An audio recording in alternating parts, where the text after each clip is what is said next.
আসসালামু আলাইকুম। আরো একটি নতুন ভিডিওতে আপনাদেরকে সকলকে স্বাগতম। আপনাদের কাছ থেকে অনেক প্রশ্ন পাচ্ছিলাম যে আপনার এনআইডি কার্ডের বয়স কমাতে বা বাড়াতে চান। এনআইডি কার্ডের বয়স কমানো বাড়ানো এটি আপনারা কিভাবে করবেন, তো এই বিষয়টি নিয়ে আজকের এই ভিডিওতে আলোচনা করব। তো মূল ভিডিওতে যাওয়ার আগে ছোট্ট একটা রিকোয়েস্ট থাকবে, আমাদের ভিডিওটাতে একটা লাইক দিয়ে আমাদের সম্পূর্ণ ভিডিওটি কন্টিনিউ করবেন। তো চলুন মূল ভিডিওটি শুরু করা যাক। তো এনআইডি কার্ডের বয়স সংশোধনের ক্ষেত্রে দুইটি ক্যাটাগরি রয়েছে।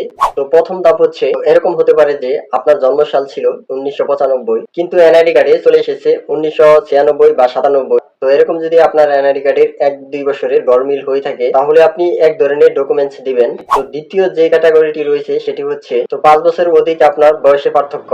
তো অনেকের এনআইডি কার্ডের বয়স হচ্ছে 1995, সেক্ষেত্রে বয়স চলে এসেছে 1980। তো প্রথমে বলে নিচ্ছি, 1 থেকে যে 5 বছরের পার্থক্যটি রয়েছে, তো এই পার্থক্যের ক্ষেত্রে আপনার কোন কোন ডকুমেন্টস প্রয়োজন পড়বে বা কোন কোন ডকুমেন্টস আপনাকে সাবমিট করতে হবে। সর্বপ্রথমে আপনাকে যে ডকুমেন্টসটি সাবমিট করতে হবে সেটি হচ্ছে শিক্ষা সনদ বা সার্টিফিকেট। অর্থাৎ আপনার যদি কোনো একাডেমিক সার্টিফিকেট থেকে থাকে, তো সেখানে যে বয়সটি রয়েছে তার সাথে মিল রেখে কিন্তু অফিসাররা কিন্তু আপনার এনআইডি কার্ডের বয়সের সেই সার্টিফিকেট অনুযায়ী এনআইডি কার্ডটি সংশোধন করে দিবে। দ্বিতীয় যে ডকুমেন্টসটির প্রয়োজন পড়বে সেটি হচ্ছে আপনার জন্ম সনদ বা জন্ম নিবন্ধন কার্ড। জন্ম সনদে যে বয়সটি থাকবে এবং আপনার একাডেমিক সার্টিফিকেটের বয়সের সাথে যদি মিল থাকে, সেক্ষেত্রে আপনার এনআইডি কার্ডের বয়সের সংশোধন 95% হয়ে যাবে আশা করা যায়। তো এর সাথে আরো কিছু ডকুমেন্টস এর প্রয়োজন পড়বে, সেগুলো হচ্ছে হলফনামা সাবমিট করতে হবে এবং ওয়ারিশনামা যে সার্টিফিকেট রয়েছে সেটি সাবমিট করতে হবে। পাসপোর্ট থেকে থাকে তাহলে সেই পাসপোর্টের ফটোকপি, এবং যদি আপনার ড্রাইভিং লাইসেন্স থেকে থাকে তাহলে সেই ড্রাইভিং লাইসেন্সের ফটোকপি, বা আপনার যে আইডি কার্ডটি রয়েছে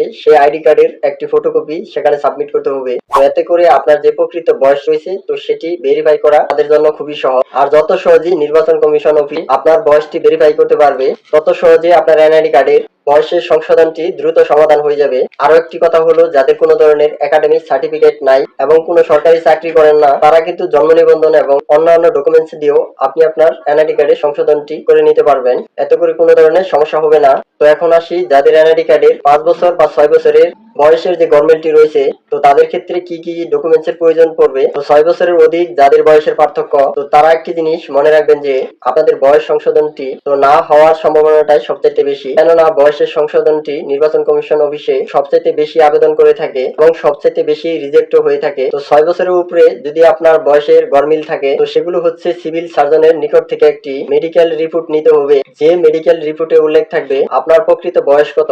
মেডিকেল রিপোর্টটি আপনারা কিভাবে পাবেন, তো এটি হচ্ছে একটি শারীরিক টেস্ট, যে টেস্টে আপনার দাঁত, আপনার লাংস, আপনার ব্লাড অথবা হাড় সহ অন্যান্য কিছু শারীরিক টেস্ট করা হয়ে থাকে, যে টেস্টের মাধ্যমে আপনার প্রকৃত বয়স জানা যাবে। তো এই ডকুমেন্টসটি যদি আপনারা সাবমিট করতে পারেন, তাহলে কেবল আপনার 5-6 বছরের বয়স সংশোধন করা সম্ভব। এছাড়াও আরো একটি ডকুমেন্টস লাগবে, সেটি হচ্ছে নির্বাচন কমিশনের একজন অফিসার একটি তদন্ত রিপোর্ট করবেন।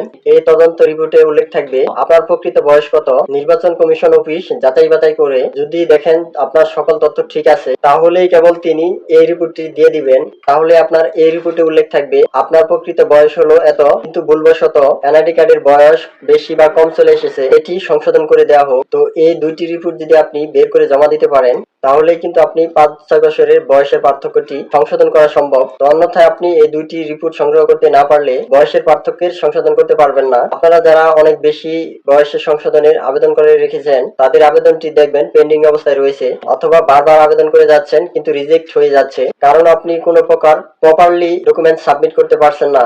আমি আবারও বলছি, 5 বছর পর্যন্ত যদি সংশোধন হয়ে থাকে, তাহলে আপনি এই ডকুমেন্টস গুলো দিবেন। ডকুমেন্টস গুলো হলো শিক্ষা সনদ, সার্টিফিকেট, জন্ম নিবন্ধন, হলফনামা, পাসপোর্ট এবং ড্রাইভিং লাইসেন্স গুলোর ফটোকপি দিয়ে দিবেন। আর যদি 5 বছরের অধিক হয়ে থাকে, তাহলে এই ডকুমেন্টস এর সাথে আরো দুইটি ডকুমেন্টস দিয়ে দিবেন। দুইটি ডকুমেন্টস হলো সিভিল সার্জন কর্তৃক একটি রেডিওলজিক্যাল রিপোর্ট এবং নির্বাচন কমিশন অফিসার কর্তৃক একটি তদন্ত রিপোর্ট। তাহলে আপনি এনআইডি কার্ডের বয়স সংশোধন প্রক্রিয়াটি অনেক আংশিক সম্ভব। আশা করছি এনআইডি কার্ডের বয়স সংশোধনের বিষয়টি একেবারে ক্লিয়ার ভাবে বুঝতে পেরেছেন। তারপরেও কোনো কোথাও বুঝতে বা প্রশ্ন থাকলে আপনারা এই ভিডিওর কমেন্ট বক্সে কমেন্ট করতে পারেন। তো গাইস, এই ছিল মূলত আমাদের আজকের ভিডিওটি যদি আপনাদের ভালো লেগে থাকে, ভিডিওতে একটা লাইক দিয়ে আমাদের সাথে থাকবেন। তো সে পর্যন্ত সবাই ভালো থাকুন, সুস্থ থাকুন। দেখা হবে আর কোনো নতুন ভিডিওতে। আল্লাহ হাফেজ।